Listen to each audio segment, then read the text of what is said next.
What's up? What's up? Welcome to the channel. If you're new here, I hope this is the channel you'll be watching more often. Absolutely. Hey, we're going to do a deck tech today. I don't do these very often for a variety of reasons. Number one, I'm not real confident in my deck building ability just yet. I'm a new player, a novice player, if you will. I'm a casual player, but I love to play. So I goof around a little bit and I build decks and I try them out, and I might rework them a few times. And I've been working on this particular deck for a couple months, actually. It's probably been a couple months now that I've been working on it. And I think I've got it pretty well. I'm not going to tell you any win rates on it because I see people, other streamers, gamers posting, oh, this deck has a 88% win rate. This deck has a 90% win rate. I kind of take that with a grain of salt because that's them playing their deck that they built. They know how to master, pilot, and run that deck. That doesn't mean you do. If you're a new player and you go out and buy one of these net decks, build one of these net decks, and it flops because you don't know how to pilot it, right? Yeah, so I don't go into the win rate on my deck. I just don't do that. I enjoy building them. I have fun with it. This deck in particular has been doing extremely well, which is the only reason I'm doing this whole deck tech today on it, because it has been doing that well. I'm just dumbfounded by how good it's been doing. Before we get into it, I'll show you. I've been grinding. Not hard, okay? Not hard at all. I'm at gold tier 3. So that tells you right there, hey, he's not really working hard at this, you know? I so much more enjoy just playing than I do grinding in ranked. I just like to play. But we're going to take a look at this thing. This is a tax deck. There are quite a few mythics in here, rares. You're going to have to, if you do this, it's going to cost you a little bit. I wouldn't say this is a cheap deck or a pauper deck by any means. There's not a lot of just common cards in here. There's just not. But it's been great so far, and I've been working on it, kind of collecting the cards as I go. And I've made adjustments here and adjustments there. And right now, I was playing this deck. I have a timeless deck, and we'll do another deck tech on the timeless one. But we're doing this one. This is the historic one today, right? So if you're watching, this is the historic tax collector mono white. And it's doing, like I said, numerous times already, it's doing very, very good. That could change tomorrow. The MMR, matchmaker rating, and the algorithm might catch up to me and go, you know what, you've got too many wins. You're doing a little bit too good. Let's put you up against some diamond ranked opponents or some mythic ranked opponents and get you grounded a little bit. Put you back in your place just a little bit. That's another thing with when you see these guys that say, oh, this deck has a 90% win rate. Okay, you could do that. You could get that net deck and you might start winning a few games, but eventually an MMR and that algorithm is going to catch up and you're going to go, what in the world just happened? So when these guys are saying, oh, I took this deck to mythic, I'm sure they did. I don't think they're lying to you, but they know how to pilot it. They know what they're doing. They have access to every single card out there. You don't. I don't. I buy all my cards. I have to. I'm a new player. I'm not monetized. I'm not sponsored. I do this for the love of the game. That's the only reason. So this tax collector deck, you may like it, you may hate it. I don't know. I love it. It's just this is probably one of my best builds to date. And man, it's kind of nasty. People scoop on this thing pretty often, and if they don't, we've got something for it. So we're going to go through it right quick, and that'll be the deck tech for the tax collector. Anyways, we've got 3 authority of consoles, good cards, creatures your opponents control and are tapped. Whenever a creature an opponent controls, you gain a life. So there's a little bit of life gain, and their stuff's coming out tapped. Disenchant, I like this one. This is common. Destroy target artifact or enchantment, right? That's all it does. And it comes in clutch all the time. That's why I keep it, because it's just that good. So if you're playing, I would say you definitely want to keep this one. Exercise, basically the same thing, or will destroy a creature with power 4 or greater. So that's kind of why I have this in there. I was playing a game earlier. A guy had something come out. He beefed it up to like 16/16. Enchant, done. Finished. And at the time, it cost me 1 because of Pearl Medallion, which we're going to get to. Get Lost is not a card that I like. It's in here. I don't like it. I don't use it very often unless I absolutely have to, and unless they have Planeswalker.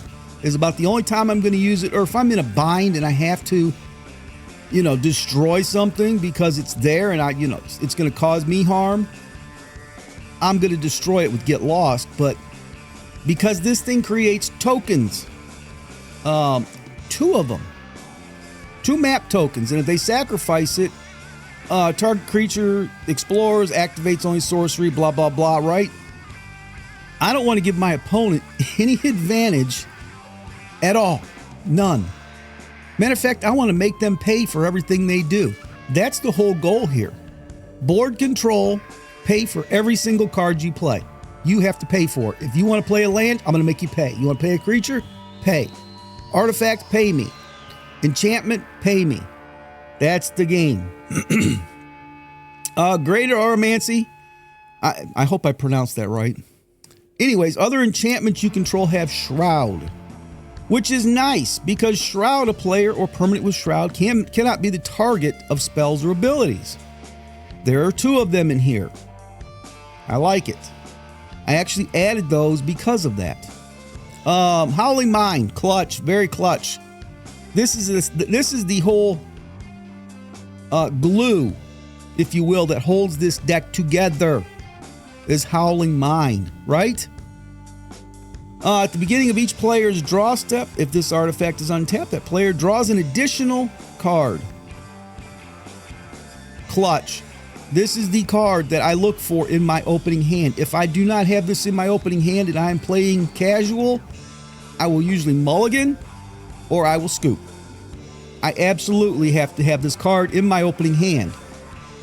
I will play if I have Pearl Medallion in the opening hand because white spells you cast cost 1 less to cast. So if I have a Pearl Medallion and maybe Ghostly Prison, Authority, and something else, I'll sometimes play it. But I'll be honest, this comes out pretty often. And more often than not, I get 2 of them in my opening hand, which is beautiful. It's just shoveling me cards, right? And you're getting lands a lot of the time. So if you get over 7 cards, who cares? Discard a land. Because we got something to help you with land as well. So we got 4 Howling Mines. We've got 4 Pearl Medallions. Ghostly Prison. Creatures can't attack you unless their controller pays 2. For each creature they control that's attacking you. For each creature they have to pay 2. Get a couple of these out there and you've really put a stopper on somebody. Okay? Smothering Tithe. Another very clutch card, man. This thing just generates tokens like nobody's business.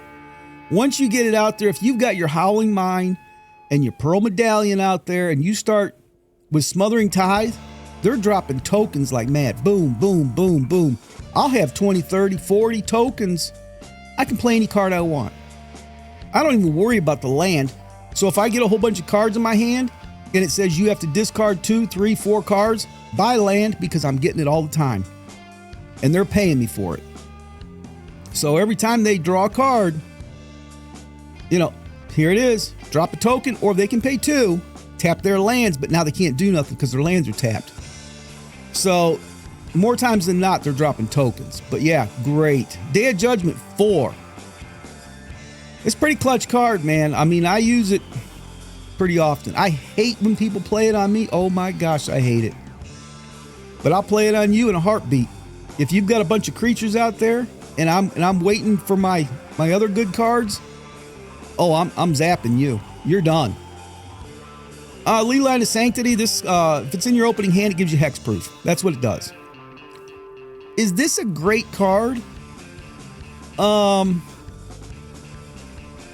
Yes and no. Right?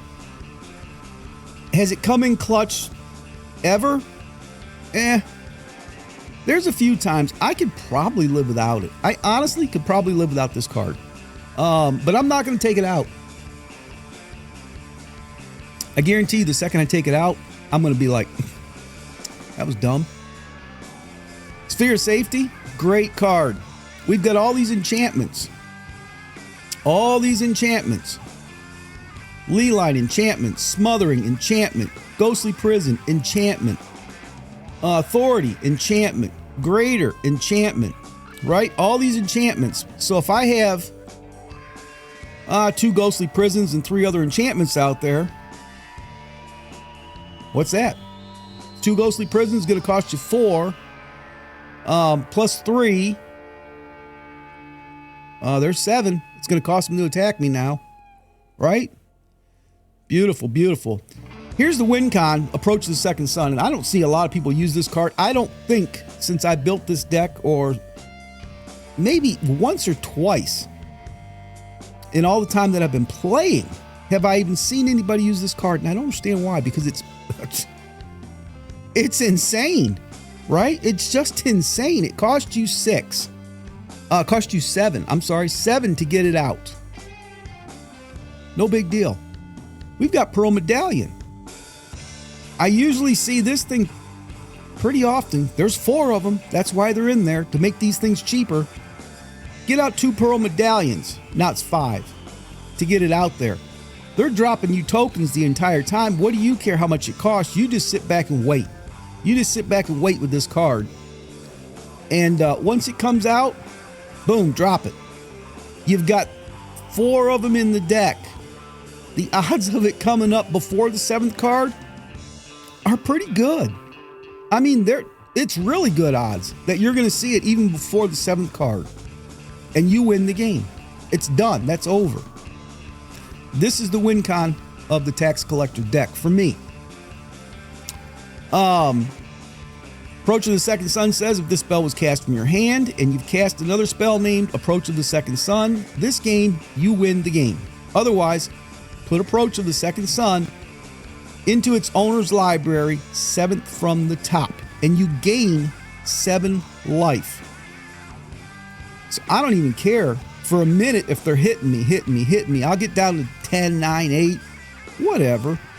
Drop this thing, 7 life right there. If I've got authority, I'm still gaining life, right?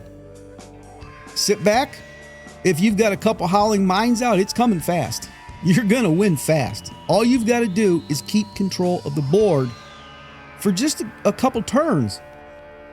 And you're golden. You are golden. We got 20 plains. They're straight up basic land. There's nothing special about them. I don't like to put in stuff that comes in tapped. I don't see a reason for it, so I don't use it. Not, at least not in this hand, not in this deck. Not in this deck. I just don't see a reason to do it. So, in a nutshell, this is the Tax Collector deck. If you like it, drop a comment. Let me know what you think. Or if you think something else might work in here better, let me know about that as well, because I'm interested. I'm always interested in learning what somebody's thoughts are. And hey, if you switched out Sphere of Safety and, lost 1 authority and added 2 of this, that deck would be insane. Let me know it, because I'm interested in it. I'm not one of these, here's the deck and this is the way it is. Oh no. I want you to modify it and do what you need to do to it. But this has been working for me extremely well. And I'm very pleased with it. That is the only reason that I decided to go ahead and do a deck tech on this thing, because, man, it's been crushing it. That's the best I'm going to tell you. I'm not going to say percentage because I don't track the games, but it has been crushing it. And I hope it continues to. I'm going to keep grinding. I'll see how far I get with it.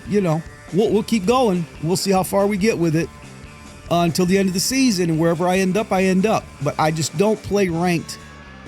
I'm not that person that every day I'm playing 4, 5, 6 games in ranked. I'm just not that guy. I'm a casual player. I'm a novice player. I'm a new player. So if you're new to Arena Give me a subscribe and a follow.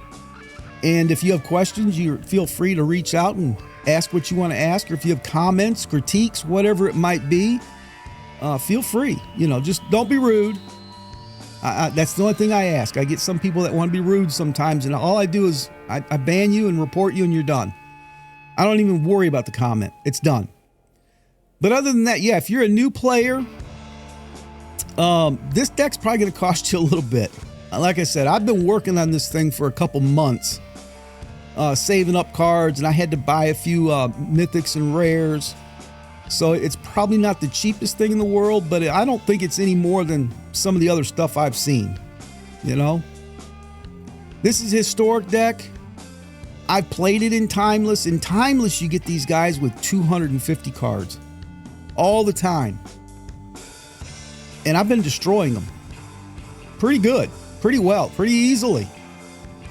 So it held up in Timeless, and it's holding up in Historic right now. But anyways, that's it. That's the deck tech for you today. I hope you enjoy it. This is the Mono White Tax Collector deck. Let me know in the comments what you think. All right, guys? I'll talk to y'all soon. Be cool. Peace.